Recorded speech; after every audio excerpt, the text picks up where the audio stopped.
Hello, everyone, and welcome to this episode of the Higher Ed Geek Podcast, episode number 149 with Dr. Rovy Branon of the Continuum College at University of Washington. So really great exploration and just examination of this current moment with continuing education, which just is really growing and expanding and just getting a lot of discussion as well-deserved and well-earned, and just something that is really relevant to this current moment, supporting more adult online, lifelong learners and all that good stuff. So just really appreciate all the perspectives that Rovy shared, and some great resources to check out. So please do check out the resources, check out ways to continue the conversation with Rovy and all that the Continuum College has to offer.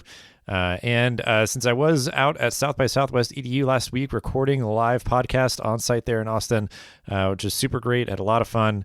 That audio will be in the feed here, kind of cleaned up and everything in a few weeks.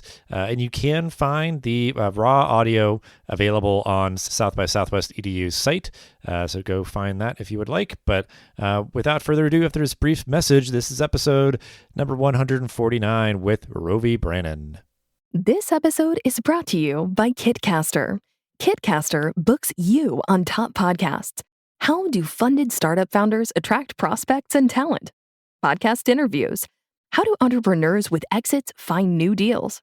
Podcast interviews.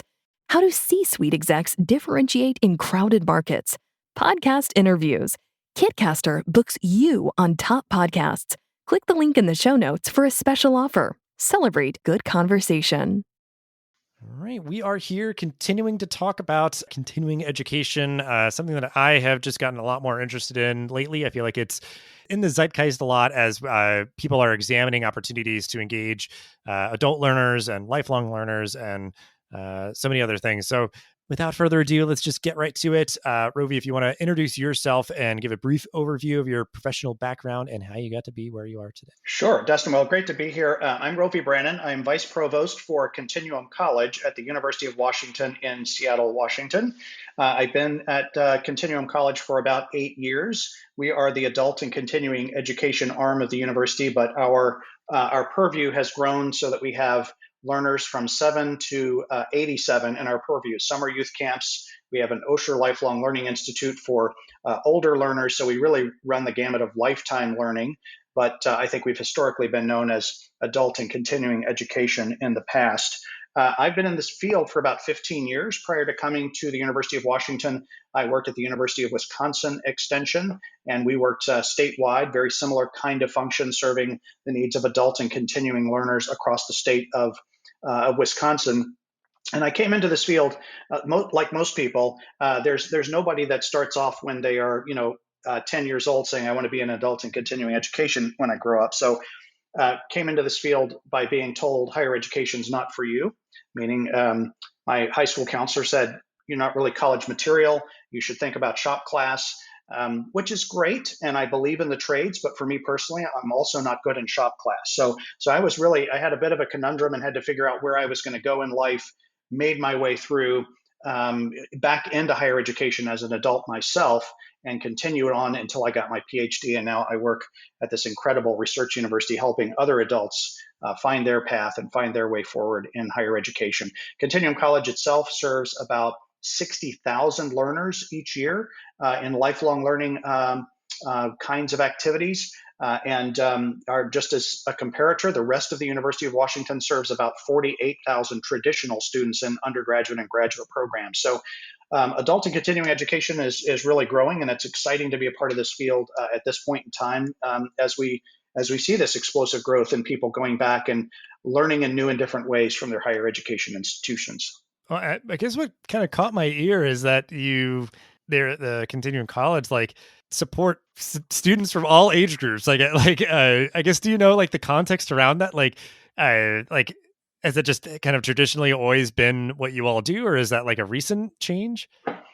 Well, we've been around since 1912, and we really did start off just serving adult learners and specifically really helping with non-degree programs for adults. So back in 1912, but right before and as we went into the Great Depression, we were helping rural families learn how to manage their budgets better, the farmers how to manage their crops. And so over the years, we've added bits and pieces. And so it's been a very organic path to grow into true lifelong learning in the way that we have.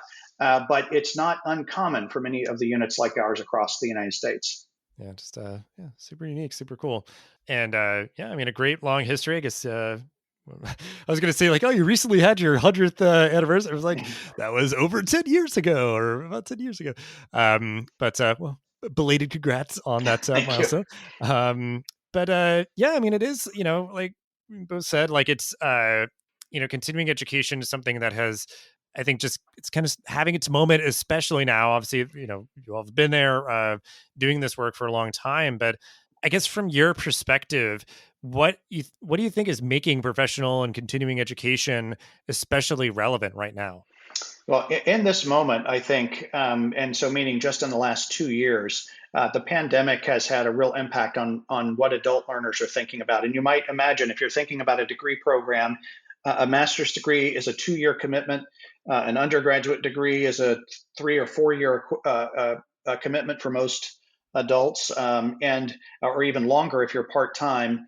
And right now, this doesn't feel like an environment for most people where thinking 3 to 5 years in advance is really in their mental state. And so part of what we're hearing is, I need something that I know is going to be helpful in the next 6 to 8 months, versus I'm really thinking long term. And I like to say, I was working in higher ed during the Great Recession, and that was really when we saw the explosion of online degree programs. And I would say, really, in the last 5 or 6 years, it's a differentiation of programming available from higher education. That's the big revolution.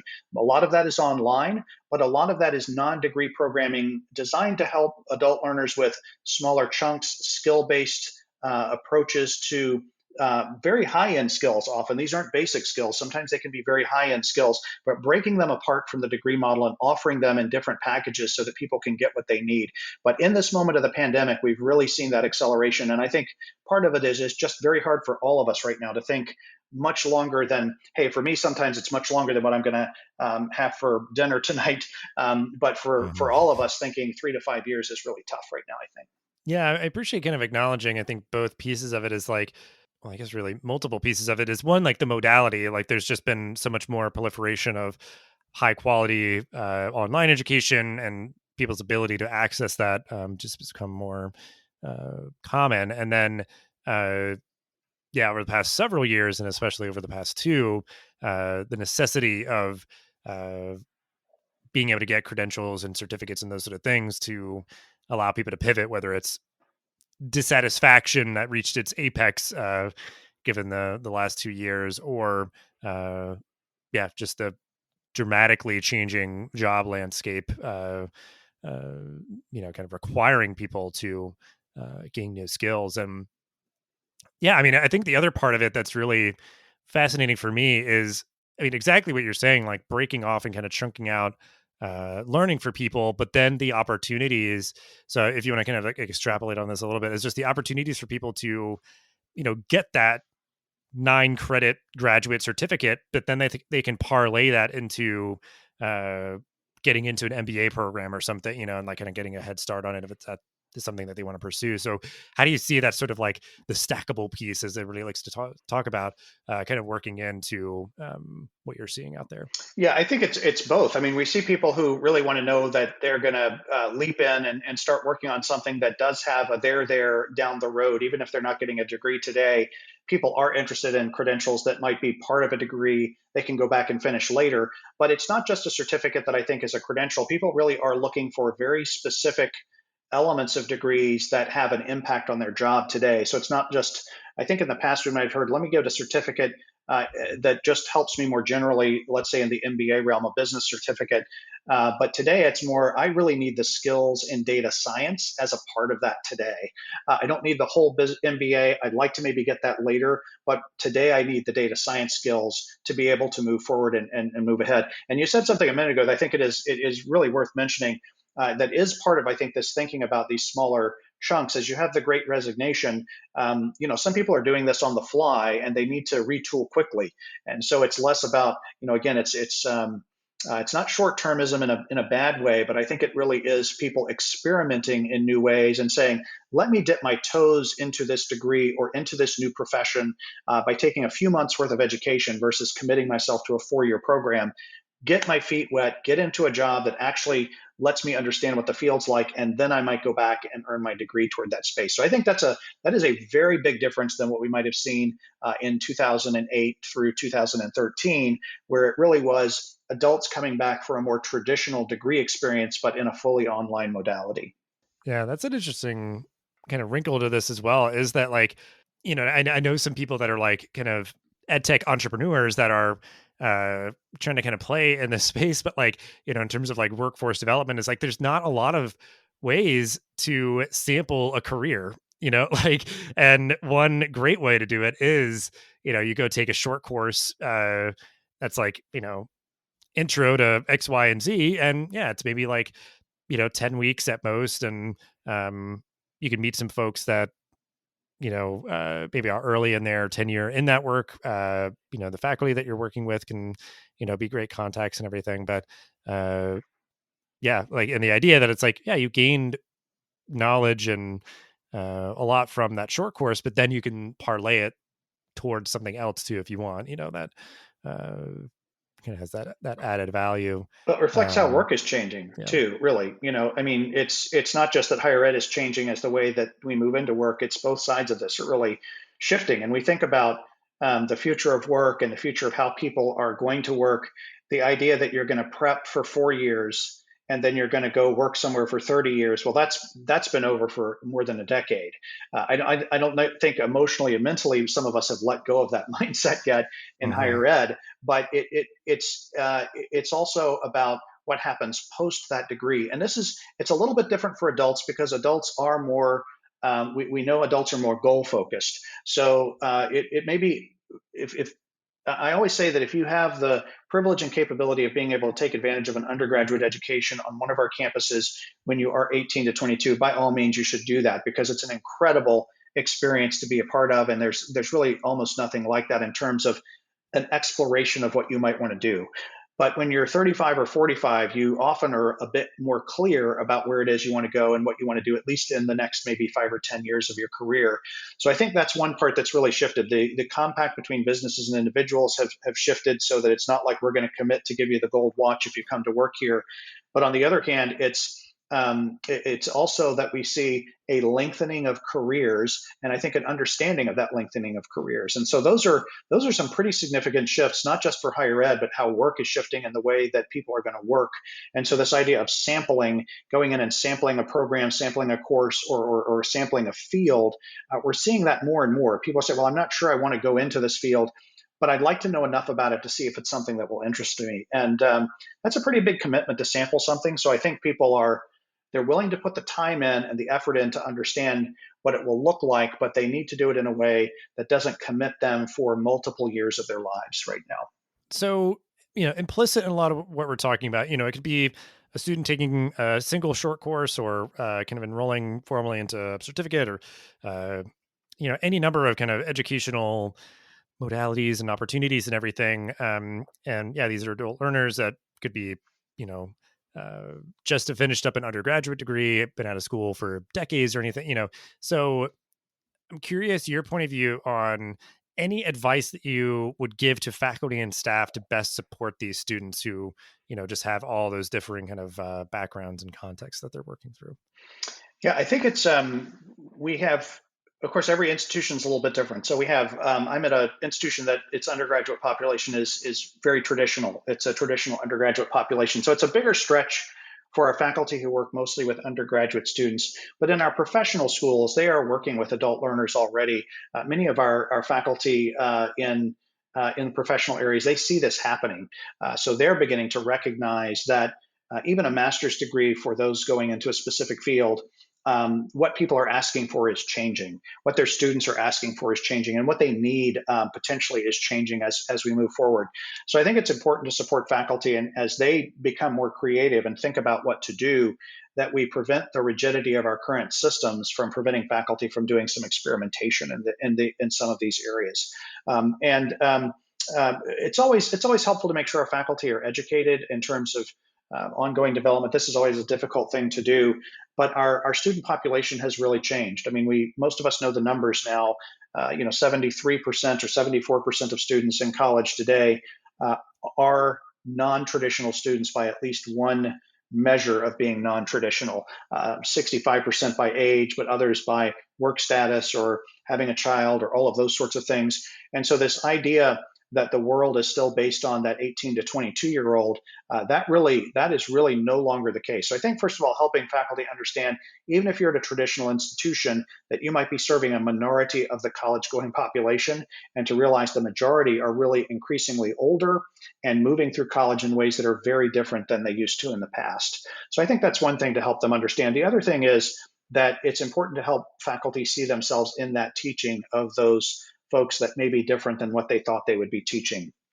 And I had a conversation with one of my colleagues on campus, and I took away from this really important point, I think, that people tend to gravitate in whatever aspect of teaching they're in, whether they are in K-12 or higher education or maybe a corporate trainer. And his thought was that people tend to gravitate to the age of people that they're most comfortable in teaching. And I thought, well, I'm not sure that really sounds true, but my wife is a teacher, and she said, second and third grade is great. I would never want to teach fifth grade. And I think, well, I need to think about that in relation to our faculty. So it's important to recognize for our faculty that many of them do want to teach 18 to 22-year-olds. They want to have that experience. And it isn't just the same to say, because you teach 18-year-olds, you're now also good at teaching all adults, and that there are differences of development.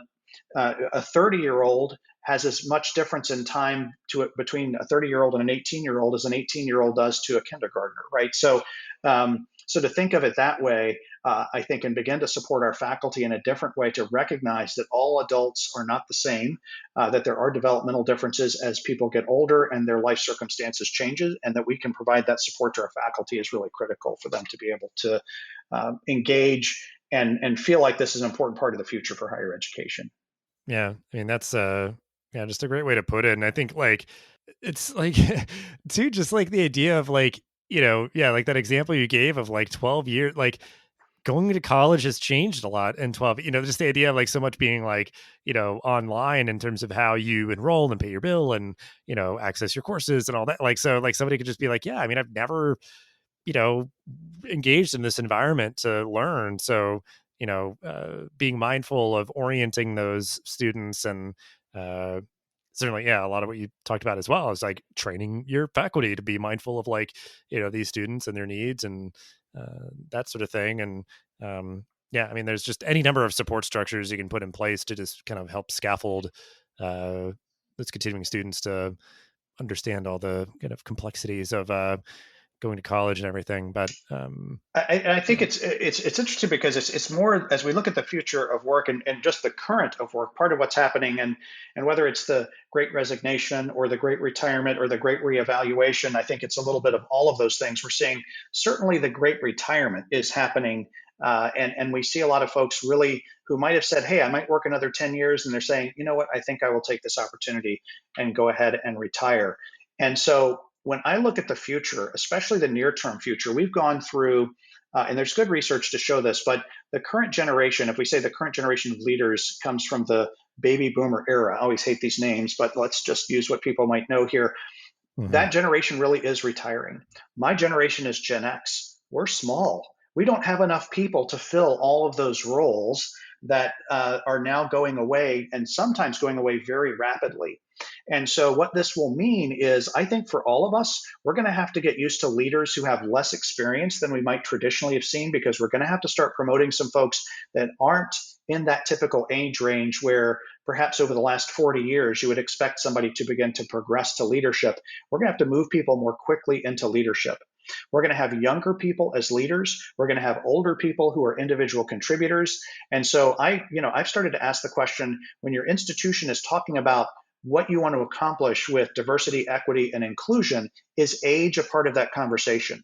Because our graduates are not going to be going into an environment where everybody who's a leader is the much older generation, and everybody who's the individual contributor is much younger. We're going to be moving into a mixed age leadership and work environment. And so diversity and that understanding is going to be just important for people as it is in other contexts as we move forward. But it's going to be this interesting time as we don't have enough of what we might call the more experienced older leaders, and we all have to be better at understanding what it means to live and work in a mixed age environment, perhaps more than we have in the last 40 or 50 years. Yeah, that will be fascinating because, I think like for a long time, it being like a very, I'm trying to think of the right word, but kind of just like, like, well, the president of the company is like the oldest person, and then below them is younger or whatever. Like, it's like, that's going to get shaken up a little bit, but I mean, that segues perfectly to what I wanted to talk about. It's just sort of like looking towards the horizon and the future and everything. And I guess to sort of like prime you, take this question however you will, but I feel like there's just a lot in terms of like, I mean, the types of programs or, the content areas that might be developing, or the way that like people fund their continuing education, that sort of thing. So I guess I'm curious, like, what is kind of grabbing your attention as you're looking towards the horizon and then space? Yeah, we talk a lot about what we call the 60-year curriculum. And I've been one of the folks who've worked a lot on this. Many of my colleagues are working on this, and it's not thinking in terms of a 2-year or 4-year curriculum. It really is thinking about what do people need over the course of their extending lives. And here's a really interesting question I like to ask people. How long do you think you will live? And it's a hard question to answer in the moment, but and of course it's not sort of let me put an end date on this, and hopefully Mm-hmm. anybody who's listening doesn't have that kind of an end date.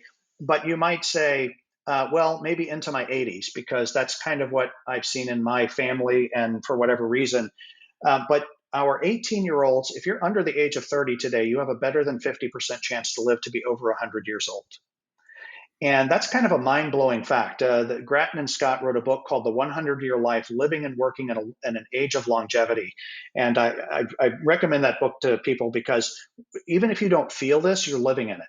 And so what they talk about is age will not equal stage. And we're also seeing this begin to happen where people might say, I'm going to take a sabbatical in my 30s, not wait until I'm older. I'm going to take some time away from work. That's part of the great resignation that we're seeing right now. I'm going to experiment in a completely different way with my life. I'm going to stop working for 10 years and go start a business, and then I'm going to go back to a stable job. So what Grattan and Scott have said is as we look to a 100-year life, the working lifespan is likely to be about 60 years. A 25-year-old will work until they are 85. If we project forward the current economic realities, the current social benefits plans, and so forth, it's a 60-year working life. And so what's exciting us here is we're already seeing this in our programs designed for older folks. They're coming in not just wanting enrichment education, they're coming in wanting to start their first business at 65. And so I think we're already seeing the front end of what longevity is going to do over the long term. And I think some of this experimentation, even if people aren't conscious of it, they're feeling they have enough time to do some experimentation where you don't need to lock into that 30-year career and do that one thing. Very few people are going to do the same thing for 60 years across their lifespan. And so what we're looking at is how do we begin to really not just offer segments of programming. Yes, we have some certificates for mid-career. We have Osher Lifelong Learning Institute for our older learners. But how do we begin to connect these pieces together so that we can really, truly support people across their lifetimes in formal education? And of course, we all know the world is filled with tons of fantastic informal education as well. I like to say one of the most validating things is when I have a problem on my computer and I start typing into Google and it auto completes, and somebody else in the world has had this same bizarre problem on their computer. And then there's usually a video of a 12-year-old that tells me how to fix it. We're all doing that kind of learning every day. But we also need bursts of formal learning that are going to be interspaced and very different than this model of front-end loading everything from the age of 18 to 22. And it's not rocket. This is not future science. This is happening right now. And so it's exciting to be a part of this because this differentiation is really a recognition that people are going to keep learning and moving in and out of learning for their entire lives. It won't just be an early phase. It's going to be something that they're going to move in and out of. Now, when we talk about the 60-year curriculum, and you touched on this, there are 5 really key areas. and I won't go through all of them in detail, but digital credentialing is one of those. It allows people to more seamlessly move across different workspaces, having different kinds of technologies and what we call an academic stack that views a learner not as a 4-year and a graduate, but as someone that you're going to reconnect to over and over again throughout their lives. Different kinds of services are going to be required, different kinds of coaching services.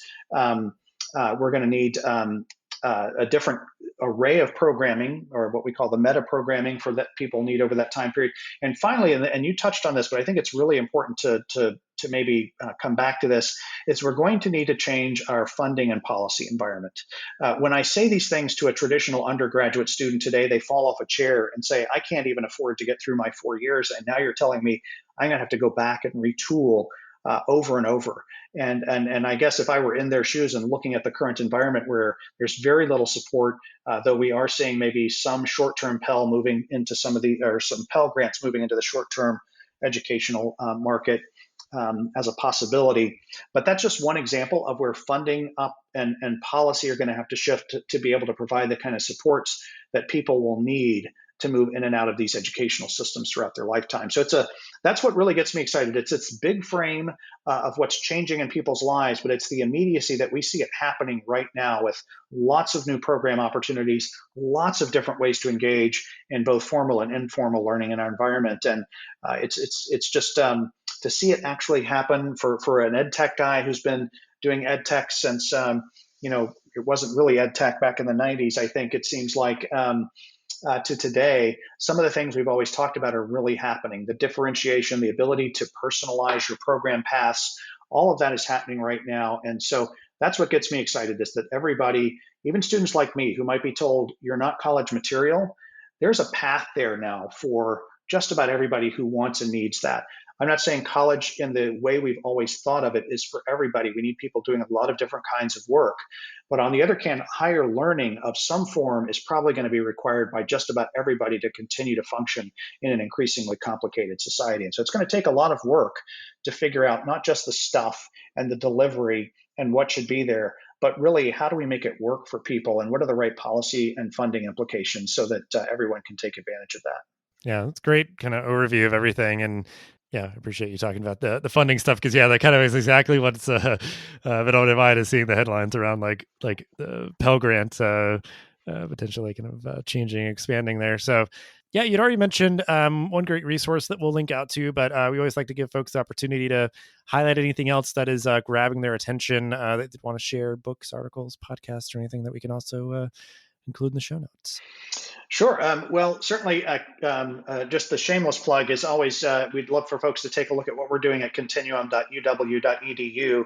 And that's both in terms of like the work we have going on, some of these projects we talk about there. We have the news things, but it also links into our program array, which people who might be learners, who might be interested in thinking about a future career can link into our professional continuing education offerings, take a look at what this true lifespan of learning could potentially look like and be like. I mentioned the 100-Year Life book. I think that's a great book. It's written in 2016, and so it has been around for 4 or 5 years. And the authors have a new book that's coming out, I think, very, very soon to sort of follow on to that work. But I think it's important. That's one important aspect to continue taking a look at. So those are two things that I would say. Think about these longer lives. Think about what you might do with that additional time. Think about it as your children, as you're coaching them on how they're going to think about learning. It really does help to think about it in that broader frame of the 100-year life. So those would be a couple of things I would look at for people who might be more in the higher education space, who are thinking a lot about this. My colleagues have been doing a number of pieces on this. There's a university, Lund University, has a book on transformative academics. It's CALIE, C-A-L-I-E. So if you Google that, you will find a book that is really about how higher education is transforming. We have a chapter in there about the 60-year curriculum as well, so people can go look that up. And it's a rather long URL, so C-A-L-I-E and L-U-N-D, and you'll find that through Google faster than me giving you a link over the air. So those would be some of the things that I would say people might want to take a look at in this changing environment. And there's no shortage of future of work kinds of things that people are speculating on. But it is interesting to see what's actually happening in the higher education environment. Mm-hmm. Yeah. Well, I'm sure people can kind of branch off from those things that you mentioned as well. To kind of keep the learning going. But yeah, we will end though now, as we always do, give you an opportunity for a final thought or call to action on this topic to end the episode. First of all, keep learning, and continue for yourself and for others to think about what's next. I think it is so important for us to include thinking about age as we think about our diversity on our own campuses. For those who are in higher education listening to this, I hope you're thinking about this maybe in a different way and saying, hey, we haven't thought about age. At least ask the question why you haven't thought about age. But I think learning throughout the lifespan is both a challenge and an opportunity for all of us. It will help us diversify who we're serving. It will diversify the higher education landscape. And so there's a lot of steps to be taken there, but I hope more people will engage in this topic because I think it's going to have a big part in the future of higher education. Yeah, I agree. And I know from some of our prior conversations, I think, divisions of continuing education will be leading the charge in a lot of ways, and then they can kind of, educate their colleagues on their campus about how to, support adult learners and, incorporate stackable credentials and all these kind of cool things that I feel like, they've been working on for a while. So, a great place to end it. Thank you so much for hanging out and sharing all that you did. And we'll have ways to connect with you and your work and everything that you mentioned in the show notes for this episode as usual. But great conversation. I love talking about this stuff. So thank you so much for your time. Dustin, thank you. Appreciate the opportunity. Thanks for listening to this episode of the podcast. Make sure to rate, review, and subscribe so you never miss an episode. Thanks again for listening, and we'll see you in the next episode of the Higher Ed Geek podcast.